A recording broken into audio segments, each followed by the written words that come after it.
नमस्कार दोस्तों, आज हम आप सभी को एक इंटरेस्टिंग कहानी सुनाएंगे नागराज के बारे में। इस कहानी को अंत तक सुनिएगा। तो चलिए हम इस कहानी को शुरू करते हैं। नागराज सांपों का राजा एक रहस्यमयी कहानी है। पृथ्वी की भूगर्भ में जीवों की बहुत बड़ी और दुनिया बसती है, जहाँ कई तरह के अनेक और जीव जंतु मिलते हैं। उन्हीं में से एक प्रजाति सांपों की है, यह तो आप सभी जानते हैं, जो धरती के अंदर अपना साम्राज्य बचा चुकी है। एक भयानक जंगल था, जिसके बीचों बीच नदी के किनारे एक पहाड़ था, और उसी पहाड़ी में नागराज रहता था, जो सांपों का राजा था। उसके पास अपार शक्तियाँ थीं, लेकिन वह पृथ्वी की रक्षा करने के लिए उत्तरदायी था। नागराज की बहुत विशाल सर्प सेना थी, जो उसके एक ही इशारे पर कोहराम मचा सकती थी। जंगल के सभी जीवों का राजा वैसे तो शेर को माना जाता है, लेकिन इस तरह जंगल का राजा नागराज को माना गया, जिसने पूरे जंगल में अपना वर्चस्व यानी कि दबदबा बना लिया। एक बार कुछ लोग अपने परिवार के साथ जंगल में भटक रहे थे और पहुंच गए। परिवार के सदस्यों में वह पुरुष, महिला और छोटे छोटे बच्चियां भी थी। काफ़ी देर तक वह जंगल से बाहर निकलने का रास्ता ढूंढने लगे, लेकिन जंगल इतना घना था, सूरज की किरणें भी इतना अंदर नहीं आ सकती थी। दोनों की दोनों पुरुषों में एक राजू नाम का, एक विनोद नाम का दोनों भैया थे। वह दोनों सीधा साधा नहीं थे, इसलिए वह जंगल के अंदर ज़्यादा घबरा रहे थे। सभी के सदस्य विनोद को समझाते हुए कहते हैं, दिलासा देते हुए कहते हैं कि आप चिंता मत करो, हम कुछ ना कुछ रास्ता ज़रूर निकाल लेंगे।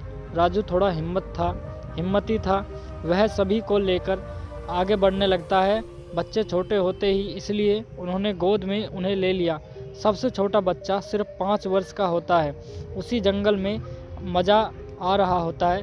वह ऊंचे और ऊंचे पेड़ों को देखकर बहुत खुश होता है। कभी दूर चलने के बाद राजू को एक विशाल पहाड़ नज़र आता है। वह अपने परिवार को कहता है, जल्दी चलो, हमें उस पहाड़ के ऊपर चलना होगा। तभी उसी दिशा का पता चलता है उन लोगों को। सभी चलते चलते बहुत ही ज़्यादा थक चुके होते हैं। पहाड़ के किनारे एक नदी बह रही होती है, जिसे देखते ही सभी पानी पीने के लिए दौड़ लगा लेते हैं। नदी के पास पहुंचते ही एक पानी पीने लगते हैं सभी के सभी। नदी की धारा सामान्य होती है और वह आसान भी होती है, इसलिए नदी को पार करना बहुत आसान था। विनोद और राजू अपने ही परिवार के नदी पार करवाते हुए नजर आते हैं, लेकिन अचानक राजू चिल्लाकर पूछता है, हमारा मुन्ना यानी छोटा बेटा कहाँ है? दरअसल जल्दबाजी में नदी पार करने के चक्कर में छोटे बच्चे की तरफ किसी का ध्यान ही नहीं गया, और वह बच्चा तितलियों का पीछा करते हुए जंगल के अंदर चले गया।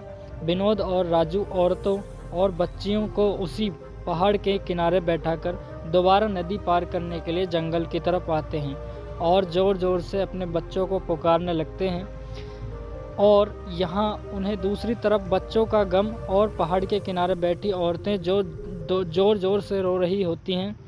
उनके रोने की आवाज़ से नागराज पहाड़ की सुरंगों से अपनी सेना के साथ बाहर निकल आते हैं। पहाड़ के हर हिस्से में वह सांप बैठे होते हैं और उन्हीं के बीच नागराज धीरे धीरे औरतों की ओर बढ़ने लगते हैं।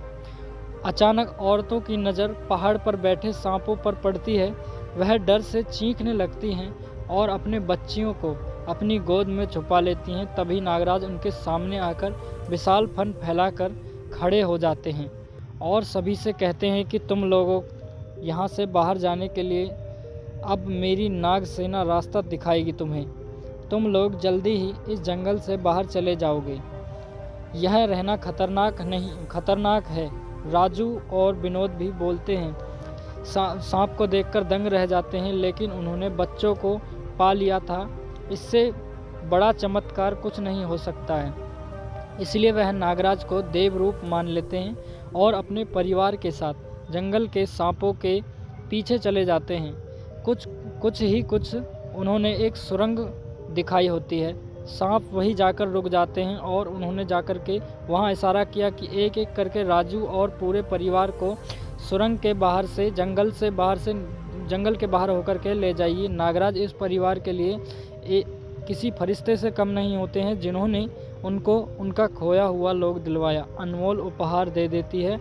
इसी में चमत्कार के साथ डरावनी कहानी और यह कहानी समाप्त होती है। नमस्कार दोस्तों, धन्यवाद।